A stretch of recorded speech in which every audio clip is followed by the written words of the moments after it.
Hello friends, আজকে আরও একটা অন্য ধরনের রেসিপি নিয়ে হাজির হয়ে গেছি। তোমরা কলা পাতা দিয়ে ইলিশ মাছের পাতুরি তো অনেক খেয়েছো, কিন্তু কুমড়ো পাতায় কি রুই মাছের পাতুরি কখনো খেয়েছো? খাওনি তো? তাহলে আজকের রেসিপিটা তোমাদের জন্য। তোমরা দেখে নাও, একদম খেতে কিন্তু ইলিশ মাছের মতনই লাগে, খেতেও খুব ভালো লাগে।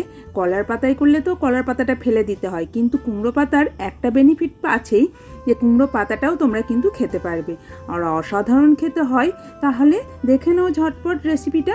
আর হ্যাঁ, দেখার আগে যারা আমার চ্যানেলটি এখনও সাবস্ক্রাইব করোনি, ঝটপট সাবস্ক্রাইব করে নাও, পাশের বেল আইকনটি অবশ্যই প্রেস করো, তাহলে যখনই কোনো ভিডিও আপলোড করবো নোটিফিকেশন তোমাদের কাছে পৌঁছে যাবে। হ্যাঁ, দেখার পর যদি রেসিপিটা তোমাদের মনে হয় নতুন ধরনের আর ভালো লাগলো, তাহলে কিন্তু একটা লাইক করতে ভুলো না। তোমরা রুই মাছের জায়গায় ইলিশ মাছ দিয়েও কিন্তু করতে পারো। তাহলে এবার রান্নায় যাওয়া যাক। তো এখানে প্রথমেই একটা মশলা তৈরি করে নিতে হবে। তার জন্য একটা বাটির মধ্যে 2 চামচ এই যে কালো সর্ষে দিয়ে দিলাম, 1 চামচ সাদা সর্ষে, 2 চামচ পোস্ত, 1 চামচ চালমগজ, 1 চামচ নারকেল কোড়ানো। আমি এখানে শুকনো নারকেল কোড়ানো দিচ্ছি, তোমাদের কাছে যদি ফ্রেশ নারকেল থাকে সেটাও দিয়ে দিতে পারো।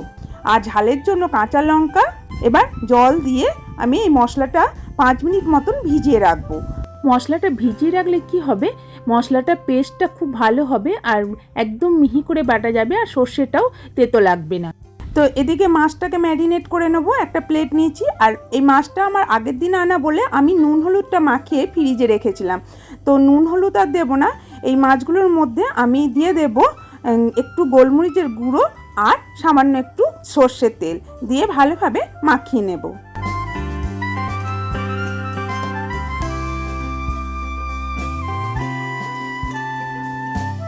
তো মাছগুলো মাখিয়ে নিচ্ছি, এবার এটাকেও সাইডে রেখে দেব। আর এদিকে কুমড়ো পাতাগুলো নিয়ে নিয়েছি, আর কুমড়ো পাতাগুলোকে ভালোভাবে ধুয়ে পরিষ্কার করে নিয়েছি।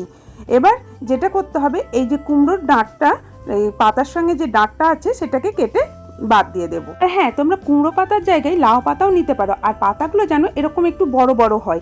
বড় বড় পাতা নিলে কি হবে না, পাতাগুলো মাছটা যখন দেবে তখন পাতাটা মুড়তে সুবিধা হবে। তো এইভাবে সব পাতাগুলো আমি কেটে নেব। আর এই যে ডাঁটগুলো দেখছো, এগুলো কিন্তু ফেলে দেবো না, শাক বানাবো তখন কিন্তু ব্যবহার করব। আর এই যে পাতার ডাঁটগুলো আমি কেটে নিয়েছি। তো দেখো, এবার এই পাতাগুলোকে 1 মিনিটের জন্য আমি গরম জলে একটু ভাপিয়ে নেব। তো আমি গ্যাসে একটা কড়াই বসিয়ে দিয়েছি, কড়াইয়ে দিয়ে দিলাম পরিমাণ মতন জল।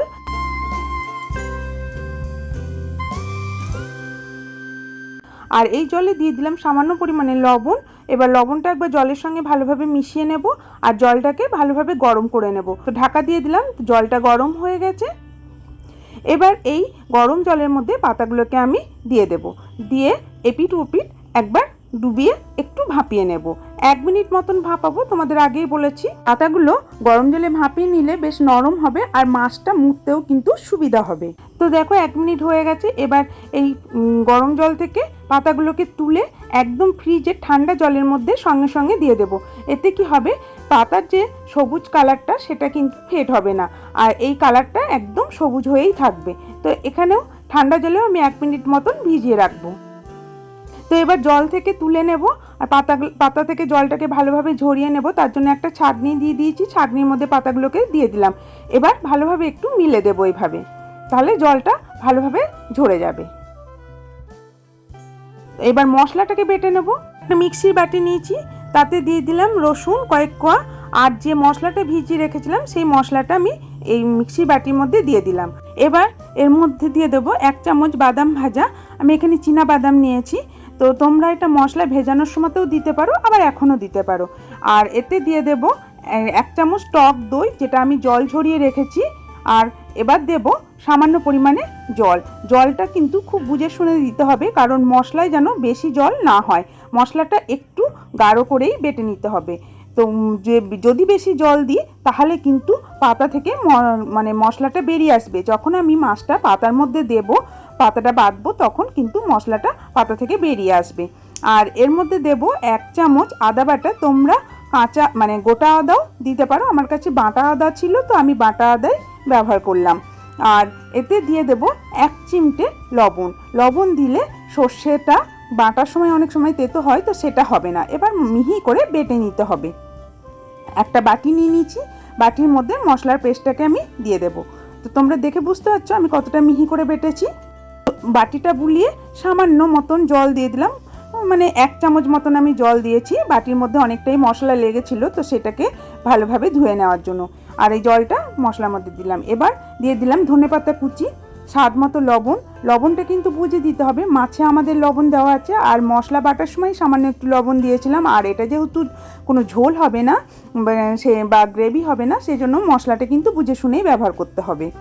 দিয়ে দিলাম সামান্য একটু হলুদ, কাশ্মীরি লঙ্কার গুঁড়ো, আর যেটা লাগবে মেন সেটা হলো সর্ষের তেল। সর্ষের তেল ছাড়া এই রান্নাটা তো কোনোভাবেই সম্ভব না। তো বেশ খানিকটা সর্ষের তেল দিলাম। এবার সব কিছুকে ভালোভাবে মিশিয়ে নিতে হবে। তো মিশিয়ে নিয়েছি। এবার যে মাছগুলো ম্যারিনেট করে রেখেছিলাম গোলমরিচ দিয়ে, সেই মাছগুলোকে এই মশলার সঙ্গে ভালোভাবে মিশিয়ে নিতে হবে, যাতে এই মশলাটা মাছের মধ্যে ভালোভাবে মিশে যায়। তো ভালোভাবে দেখো এইভাবে মিশিয়ে নিতে হবে।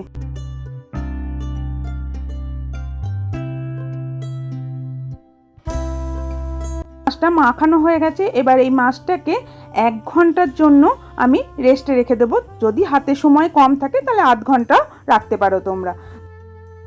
তো দেখো 1 ঘন্টা পরে ফিরে এসেছি, আর একটা ট্রে নিয়ে নিয়েছি। ট্রের উপরে প্রথমে একটা কুমড়ো পাতা ভালোভাবে এইভাবে দিয়ে দেব। আর এই কুমড়ো পাতার ওপরে প্রথমে দেব মশলাটা খানিকটা, তারপরে দিয়ে দিতে হবে একটা মাছের পিস। তারপর উপর থেকে আরও খানিকটা মশলা দিয়ে দিতে হবে, আর একটা কাঁচা লঙ্কা, আর উপর থেকে আরও খানিকটা সর্ষের তেল দিয়ে দিতে হবে। দিয়ে ভালোভাবে পাতাটাকে মুড়িয়ে নিতে হবে। তো ভালোভাবে মুড়িয়ে নেবে যাতে মশলাটা না বেরিয়ে যায়।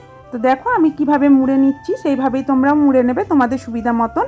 তারপর এই পাতাটাকে একটা সুতো দিয়ে ভালো করে কিন্তু বেঁধে নিতে হবে।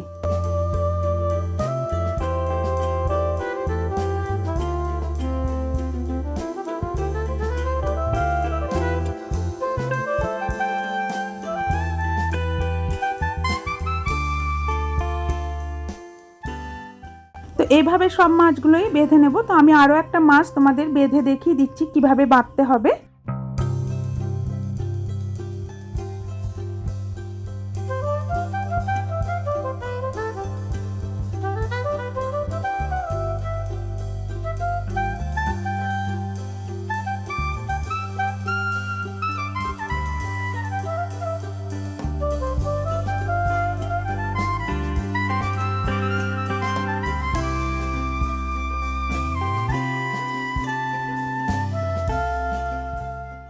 দেখো মাছগুলো আমি সব বেঁধে নিয়েছি। এবার মাছগুলোকে ভাপিয়ে নিতে হবে। তো আমি আগে থেকেই গ্যাসে একটা কড়াইয়ে জল বসিয়ে দিয়েছি, জলটা ফুটে গেছে। এবার একটা ছিদ্রযুক্ত থালা নিলাম, তার উপরে এই মাছগুলোকে দিয়ে দিতে হবে।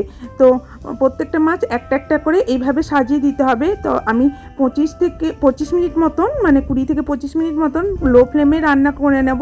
তো মাঝে একবার মাছগুলোকে উল্টে দিতে হবে। তো দেখো মাছগুলো হয়ে গেছে, আর মাছগুলোকে তুলে নিতে হবে একটা প্লেটে। তো খুব গরম আছে, তো সাবধানেই তুলে নিতে হবে। তাহলে এখন আমি মাছগুলো সব প্লেটের মধ্যে তুলে নিই। আর তোমরা ততক্ষণে যদি ভিডিওটা ভালো লাগে একটা লাইক করে দাও, আর কেমন হয়েছে রেসিপিটা অবশ্যই কমেন্ট করে জানাবে। আর তোমাদের কাছে কিন্তু অনুরোধ রইল এই মাছগুলো একবার বাড়িতে বানিয়ে নেওয়া। তোমরা কিন্তু ইলিশ মাছ দিয়েও এইভাবে বানিয়ে নিতে পারো, যে কলা পাতা দিয়েই বানাতে হবে তা না। তো চলো এবার খুলে দেখা যাক কেমন হয়েছে। আমিও তো বুঝতে পারছি না ওপর থেকে মাছটা সিদ্ধ হয়েছে কি না। তো দেখে নিই কেমন হয়েছে মাছটা।